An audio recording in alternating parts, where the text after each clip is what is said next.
आगाज में आपको बताएं, कराची का सुकून मुल्क दुश्मनों को हजम ना हुआ। दहशतगर्दों ने कराची यूनिवर्सिटी के कन्फ्यूशियस इंस्टीट्यूट की वैन को निशाना बना डाला।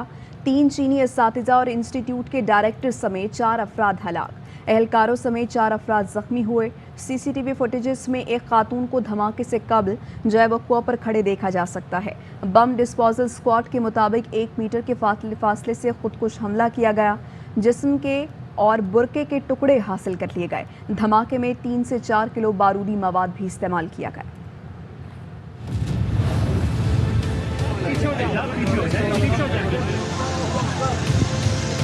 मैं रिक्शे में पेट्रोल डाल रहा था, ये एकदम गाड़ी में ब्लास्ट हुआ। क्राइम सीन से ये लग रहा है प्लांटेड डिवाइस थी, लेकिन ये कंफर्म नहीं कर सकता मैं।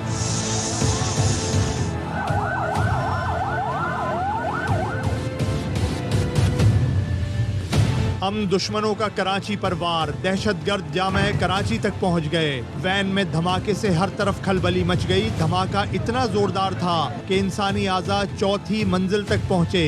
धमाके के बाद वैन में आग लग गई।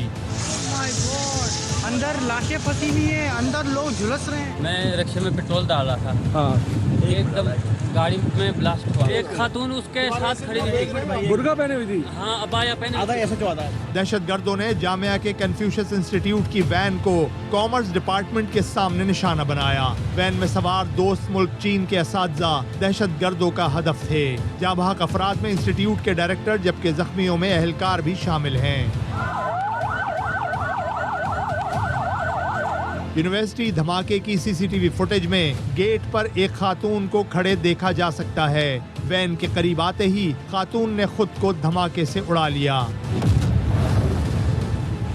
पुलिस हुक्काम का कहना है गाड़ी पर बॉल बेयरिंग के निशानात मौजूद हैं। धमाके के लिए डिवाइस कहां फिक्स थी, इसकी तहकीकात हो रही हैं। क्राइम सीन से ये लग रहा है कि प्लांटेड टाइप की डिवाइस थी, लेकिन ये कंफर्म नहीं कर सकता मैं।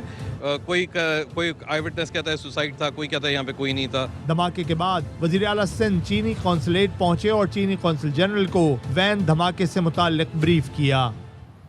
धमाके से पहले वैन के पास एक औरत खड़ी थी, उसने अबाया पहना हुआ था। वाक़े के ऐनी शाहिद का ARY न्यूज़ से खुसूसी गुफ्तगू में इंकशाफ। कहा, मेरे रिक्शे में पेट्रोल ख़त्म हो गया था तो मैं पेट्रोल डाल रहा था कि अचानक धमाका हुआ और मुझे कोई चीज़ आकर लगी। एक रेंजर एहलकार भी ज़ख्मी हुआ तो उसको लेकर मैं अपने रिक्शे की तरफ गया। मुझे चक्कर आने लगे, मैंने अपना रिक्शा वहीं खड़ा कर दिया। क्या था, आपने क्या देखा? मैं गाड़ी में, मेरा पेट्रोल ख़त्म हो गया था। हाँ। मैं रिक्शे में पेट्रोल डाल रहा था। हाँ। ये एकदम गाड़ी में ब्लास्ट हुआ। मोबाइल में भी आ रहा हूँ। हाँ, फिर ब्लास्ट हुआ तो मेरे को यहाँ मुझे लगा। हाँ।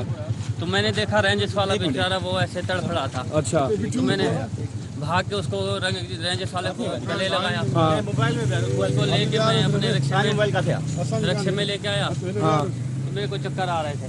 अच्छा। चक्कर आ रहे थे, मैंने रिक्शा वहाँ खड़ा कर दिया। तो इधर से वो रेंजर्स वाले आ गए। हाँ। वो फिर लेके गए हॉस्पिटल। तो धमाका आपने अपनी आंखों से होते हुए देखा है? खुदकुश था? कोई औरत थी बुर्का पहने हुए? एक खातून उसके साथ खड़ी थी, बुर्का पहने हुई थी। हाँ, अबाया पहने। कराची यूनिवर्सिटी धमाके में 4 अफराद हलाक और 4 जख्मी हुए हैं। एक मकामी और 3 गैर मुल्की शामिल हैं। कराची पुलिस चीफ गुलाम नबी मेमन की जय वक़्वा पर मीडिया से गुफ्तगू। कहा, सीसीटीवी फुटेज हासिल और ऐनी शाहिदीन के बयान रिकॉर्ड कर रहे हैं। किसी खातून ने खुदकुश हमला किया, ये कहना कबल अज़ वक्त है। की जो इतला है उसमें 4 लोगों की हलाकत हुई है और इसमें 4 बंदे ज़ख्मी हुए हैं। यूनिवर्सिटी में वो टीचर्स थे और ये टीचर्स के साथ हुआ, ये बड़ा अफसोसनाक चीज़ है। ये 4 टोटल थे, इसमें 3 फॉरेनर्स हैं और 1 पाकिस्तानी है। ये टीचर हैं, यहाँ पे रहते हैं और इनकी ये ट्रांसपोर्टेशन थी अपने इंस्टीट्यूट में और उनके ट्रांसपोर्टेशन के दौरान ये इंसिडेंट। जो ज़ख्मी है वो 4, उसमें क्योंकि इसको रेंजर्स स्कॉट कर रही थी, उसमें हमारा रेंजर्स का जवान ज़ख्मी हुआ है और एक प्राइवेट सिक्योरिटी गार्ड है, एक चाइनीज़ है उसमें। कराची यूनिवर्सिटी का धमाका खुदकुश था, एक खातून ने किया। धमाका बाकायदा रैकी के बाद किया गया। इंचार्ज CTD राजा उमर खताब कहते हैं, बारूदी मवाद लोकल नहीं लग रहा। स्कूल बैग की तर्ज पर कोई डिवाइस बनाई गई थी जिसे खुदकुश बमबार ने अपनी बैग पर लगाया हुआ था। खुद का हमला था और लेडीज़ ने किया है और एक अलहदगी पसंदी में उसने इसकी जिम्मेदारी भी कबूल की है और बाकायदा रैकी के बाद इस जगह को टारगेट किया गया है। और खुद का हमला मैं समझ लूँ करने की वजह यह है कि जो वैन थी जिसमें ये सवार थे उसकी प्रॉपर सिक्योरिटी थी, उसके आगे पीछे मोटरसाइकिल थी हमारी रेंजर्स की, तो वो आईडी लगाना मुश्किल था, तो उन्होंने खुद का हमले अरेंज किया। तो ये प्रॉपर रैकी के बाद काम हुआ है। ये लोकल बारूद मुझे नहीं लग रहा। बॉल बैरिंग का इस्तेमाल हुआ है इसके अंदर, और बाकायदा वो जो स्कूल बैग होता है ना, उस तरह का कोई चीज़ जिसके अंदर ये आईडी बनाई हुई थी और बॉडी के पीछे लगी हुई थी, जिस पर धमाका किया उस पर। आगे बढ़ें और आपको बताएं कि चीफ इलेक्शन कमिश्नर नून लीग का एजेंट है, ओहदे पर रहने का कोई इखलाकी जवाब नहीं, इस्तीफा दे पीटीआई चेयरमैन का मुतालबा। मुल्क भर में चीफ इलेक्शन कमिश्नर के खिलाफ मुजाहिरों का ऐलान। इमरान खान कहते हैं चोर डाकुओं को हम पर मुसल्लत किया गया, किसी सूरत इम्पोर्टेड हुकूमत को मंजूर नहीं करेंगे, अवाम तैयारी करें, इस्लामाबाद की कॉल दूंगा, मुल्क का मुस्तकबिल खतरे में है, इन चोरों के खिलाफ कौम को खड़ा होना होगा। चीफ इलेक्शन कमिश्नर नून लीग का प्लांटेड एजेंट है, हमें इस पे कोई एतमाद नहीं, कोई मौका नहीं छोड़ता हमें नुकसान करने का। सबसे बड़ी मुल्क की पार्टी उसके ऊपर एतमाद नहीं करती। वक्त आ गया कि वो इस्तीफा दे। कैंपेन करनी है इस इलेक्शन कमिश्नर के खिलाफ, सोशल मीडिया पे करनी है, ये हमें नामंजूर है। मैंने आप सबको कॉल देनी है इस्लामाबाद की। अमेरिका ने साजिश के तहत इन लोगों को बैठाया, साजिश के जरिए शहबाज शरीफ और शरीफ खानदान को वापस लाया गया। सारे इदारे इस मुल्क के तबाह करेंगे। तब्लीग करनी है लोगों में, किसी सूरत इन चोरों को कबूल नहीं करना। 27वीं रात को मैं खुद मौलाना तारिक जमील के साथ दुआ करूंगा। इंतखाबात ना हुए तो खून रेजी होगी, शेख रशीद ने खबरदार कर दिया। साबिक़ वज़ीर दाखिला ने कहा मुल्क को खाना जंगी से बचाना है तो 30 मई से पहले इलेक्शन कराना होंगे, वरना इमरान खान कॉल देगा, सारी कौम इस्लामाबाद में होगी। बच्चे बच्चे को पता है कि 18 पार्टियों को किसने इकट्ठा किया। चोर डाकू लुटेरे मक्का मदीना जा रहे हैं, हरम में भी लोग इन्हें चोर कहेंगे।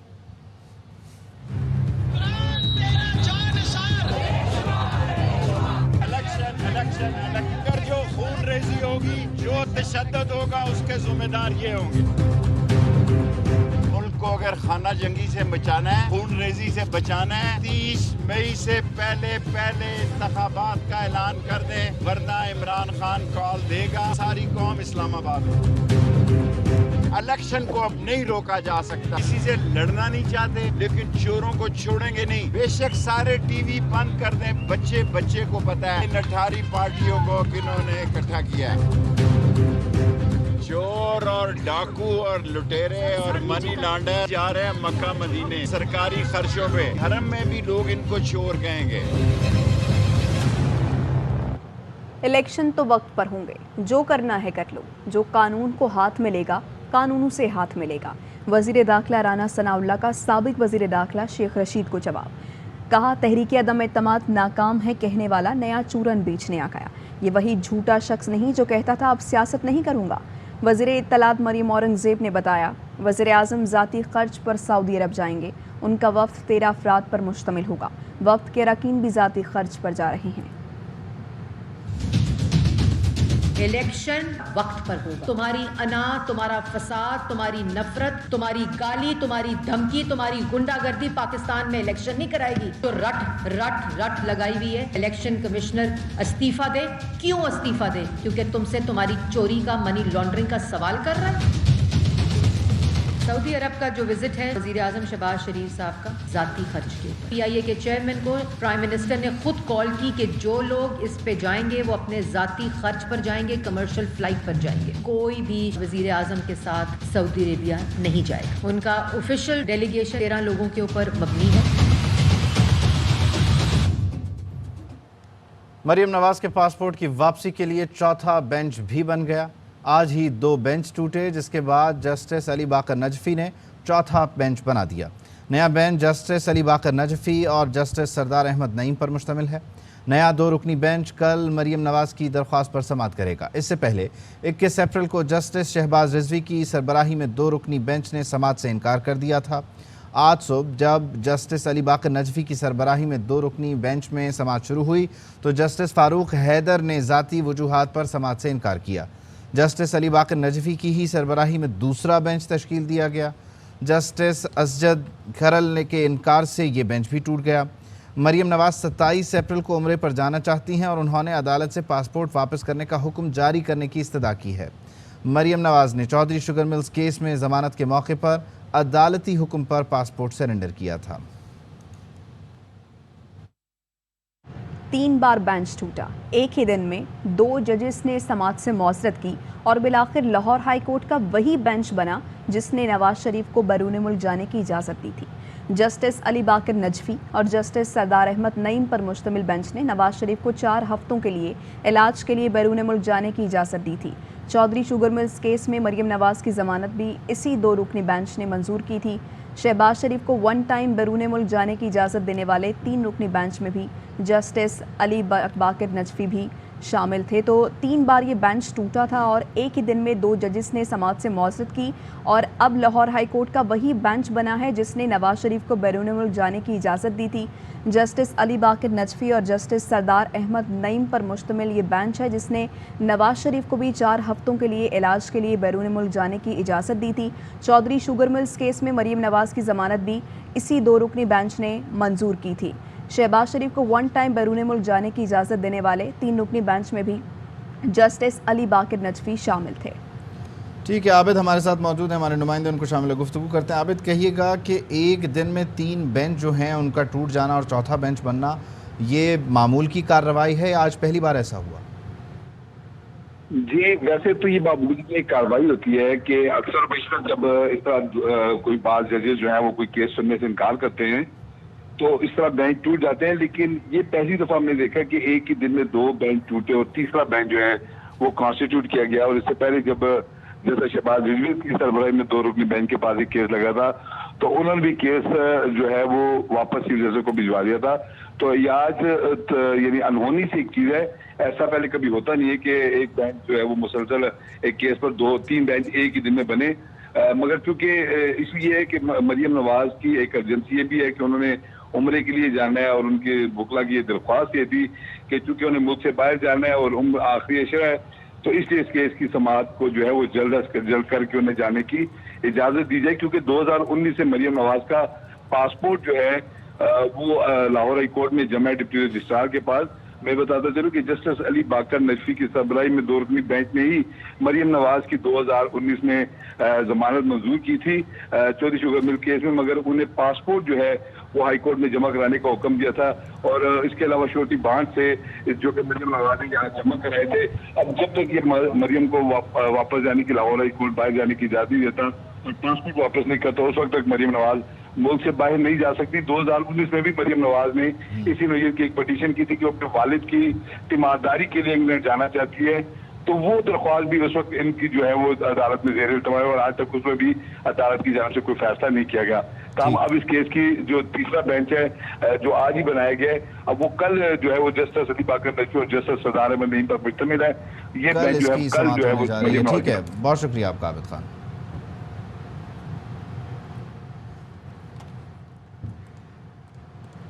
10 रोज तक लापता रहने वाली दुआए ज़हरा ओकाड़ा से बाजियाब। कहा किसी ने अगवा नहीं किया, मर्जी से कोर्ट मैरिज की है। अदालत ने दुआ को शौहर के साथ जाने की इजाज़त दे दी। पुलिस को तहफ़्फ़ुज़ फराहम करने का हुक्म भी दिया। मैंने अपनी मर्जी से ज़हीर अहमद से शादी की है, किसी ने मुझे किडनैप नहीं किया था। दुआए ज़हरा गुमशुदगी केस का ड्रॉप सीन, अगवा हुई नहीं गुमशुदा। ओकाड़ा पुलिस ने शौहर के साथ बाजियाब करा लिया। आपका क्या नाम है? ज़हीर अहमद। आपका? आप कराची से बिलोंग करती हैं और आप बेटा? वीडियो बयान में कहा किसी ने अगवा नहीं किया, मर्जी से कोर्ट मैरिज की है। मैं अपनी मर्जी से अपने घर से आई हूँ, मुझे किसी ने अगवा नहीं किया था। मेरी उम्र 18 साल है, मैंने अपनी मर्जी से ज़हीर अहमद से कोर्ट मैरिज की है, मुझे तंग ना किया जाए। निकाह के बाद दुआ ज़हीर के साथ उसके चचा के घर मुकीम थी। शौहर ज़हीर अहमद के साथ वीडियो बयान में कहा शौहर के साथ खुश हूँ, तंग ना किया जाए। मेरे घर वाले मेरी शादी ज़बरदस्ती किसी और से करवाना चाहते थे, मुझे मारते थे, जिस पे मैं राजी नहीं थी। मैं अपने घर में बहुत खुश हूँ। लाहौर पुलिस ने दोनों को जुडिशियल मजिस्ट्रेट के सामने पेश कर दिया। दुआ ने वालिद के खिलाफ दरख्वास्त दायर कर दी। कहा वालिद कजन ज़ैनुल आबदीन से जबरदस्ती शादी कराना चाहते थे। 18 अप्रैल को अचानक घर में घुस आए, धमकियाँ दी और अगवा करने की कोशिश भी की। मोहल्लेदारों की मदाखलत पर कोशिश कामयाब नहीं हो सकी। दूसरी जानिब वालिद का कहना है दस्तावेज मौजूद हैं कि दुआ कम उम्र है, उससे जबरदस्ती बयान दिलवाया गया। बर्थ सर्टिफिकेट अप्रैल 2008, पासपोर्ट बना हुआ है अप्रैल 2008। बच्ची कल 14 साल की हो, बच्ची को यहाँ पे कराची में लाया जाए, चाइल्ड प्रोटेक्शन ब्यूरो के हवाले किया जाए, न्यूट्रल इन्वेस्टिगेशन हो। लाहौर सेशन कोर्ट ने दुआ जहरा को हिरासत करने से रोक दिया, पुलिस को तहफ़्फ़ुज़ फराहम करने का हुक्म भी दिया है। वापस आएंगे एक ब्रेक के बाद। अपडेट करें आपको जामिया कराची खुदकुश धमाके से मुताल्लिक़ खुदकुश बमबार जाए वक़ुआ तक कैसे पहुंची, ये शवाहिद ARY न्यूज़ ने हासिल कर ले हैं। वाक़े की एक और CCTV फुटेज ARY न्यूज़ ने हासिल की है। ये तस्वीर आप अपनी टेलीविज़न स्क्रीन पर देख सकते हैं। इसकी तफसील क्या है जान लेते हैं हमारे नुमाइंदे सलमान लोधी से। सलमान, तस्वीर में जो रिक्शा है इसका इस्तेमाल करते हुए ये खातून बमबार यहाँ पहुँची, कौन है ये रिक्शे वाला? देखें, इन्वेस्टिगेशन के हवाले से अहम पॉइंट के सामने आया है कि मुबैना खुदकुश बमबार खातून है। मुबैना खुदकुश बमबार खातून है, रक्शे के जरिए मस्कन गेट से दाखिल हुई है। और मस्कन गेट से अगर इस डिपार्टमेंट का, चाइनीज़ डिपार्टमेंट का फासले की बात की जाए तो 5 मिनट की भी वॉकिंग डिस्टेंस, और अगर मस्कन गेट से गाड़ी में आते हैं तो 2 मिनट के अंदर आप यहाँ पे आ सकते हैं। इस गेट का इस्तेमाल किया और ये खातून अकेली ही रक्शे में आई है। अब एक अहम बात जो CCTV कैमरे की फुटेज तस्वीरों से हासिल होने में आई है, पुलिस इस रक्षा ड्राइवर की तलाश कर रही है, क्योंकि हो सकता है या तो इसका साथी हो या खातून किसी मुकाम से रक्षा लेकर यहाँ तक पहुँची हो। अब जो इसका टाइम सामने आया है वो 1:56 पर वो डिपार्टमेंट के सामने उतरी है। उसके बाद रक्षा यहाँ से वापस चली गया था। 1:56 के बाद खातून यहाँ पे मौजूद रही और 2 से 3 बजे के दरमियान ये धमाका हुआ।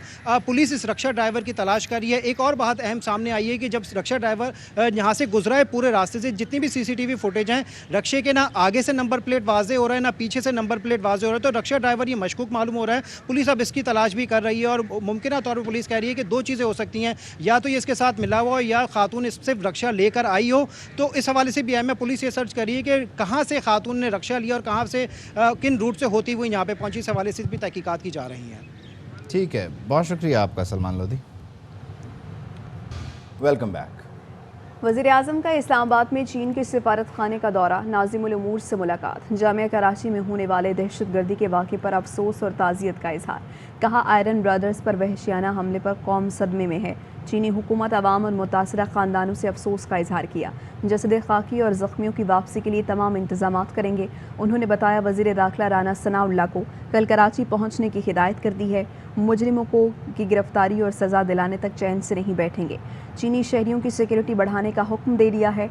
वज़ीर आज़म ने चीनी सदर के लिए खुसूसी ताज़ियती पैगाम भी तहरीर किया।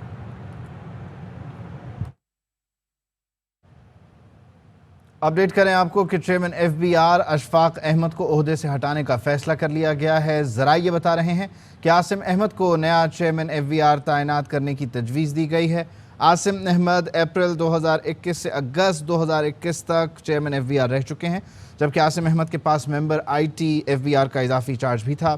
चेयरमैन FBR की तैनाती के लिए समरी भिजवा दी गई है। ज़राए इस बात की तस्दीक कर रहे हैं। अब तक के लिए इतना ही। बाखबर रहने के लिए आप देखते रहिए ARY न्यूज़। अहम तरीन खबरें अब एक क्लिक की दूरी पर।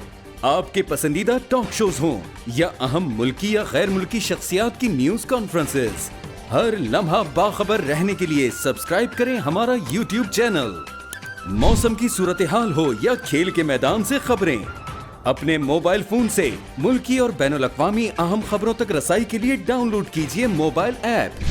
बावसूख ज़राए से मुसद्दिक़ा खबरों, तज्ज़ियों और तबसरों से मुस्तफ़ीद होने के लिए विजिट कीजिए पाकिस्तान की सबसे बड़ी न्यूज़ वेबसाइट www.arynews.tv। इन सब के अलावा पाकिस्तान का सबसे बड़ा फेसबुक पेज हो, सबसे बड़ा न्यूज़ इंस्टाग्राम अकाउंट या फिर ट्विटर, ARY न्यूज़ पहुंचा रहा है खबरें सबसे पहले आप तक, ताकि आप रहें हर लम्हा बाखबर।